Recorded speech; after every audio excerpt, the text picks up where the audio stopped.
Devon, you mentioned before that dyslexia is not related to a lack of intelligence. Can you expand on that, please? Absolutely.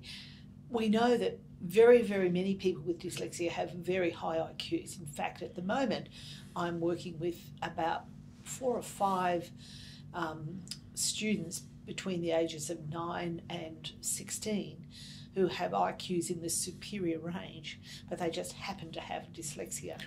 In the superior range. So do you meet many children like that? Yes, I do. Frequently, many of my students are very, very bright, young people who just happen to have dyslexia, which has impacted on their ability to read and spell. Conversely, you can have a child with a low IQ that struggles to learn to read, not related to dyslexia. But if a child has a low IQ and additional problem with dyslexia, that's just going to mean that they're going to have even more difficulty learning to read. But knowing that most people with dyslexia are at least average or above average IQ, so it is not related to intelligence at all. So how does a really smart kid deal with their frustration with reading and writing and language when they must know inside that they are a bright person? How do they deal with that internally?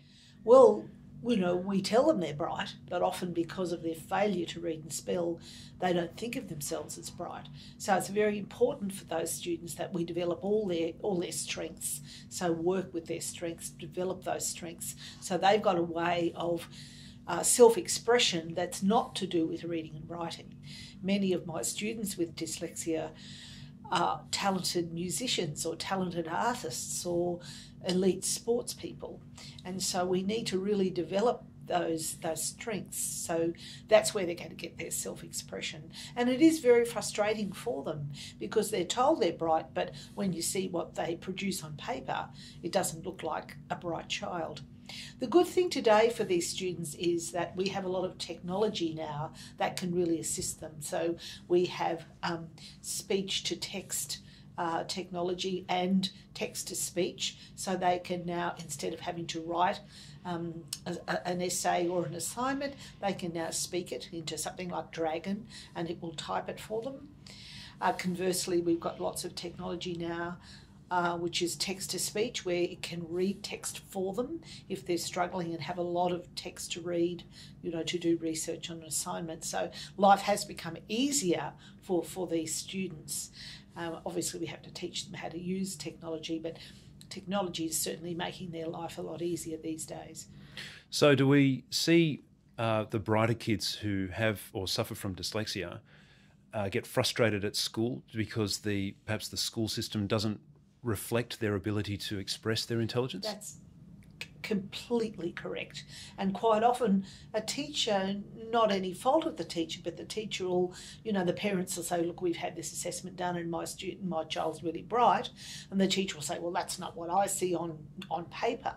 So it's a lot of education of teachers to help them understand that you can have dyslexia and be very bright, and finding ways of teaching that child that doesn't involve just reading and writing.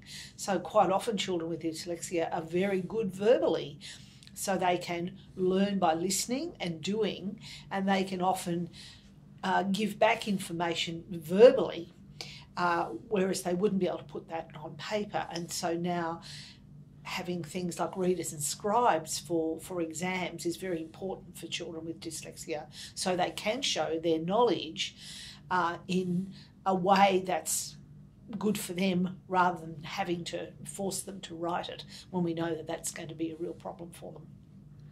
Devon, thank you. Pleasure.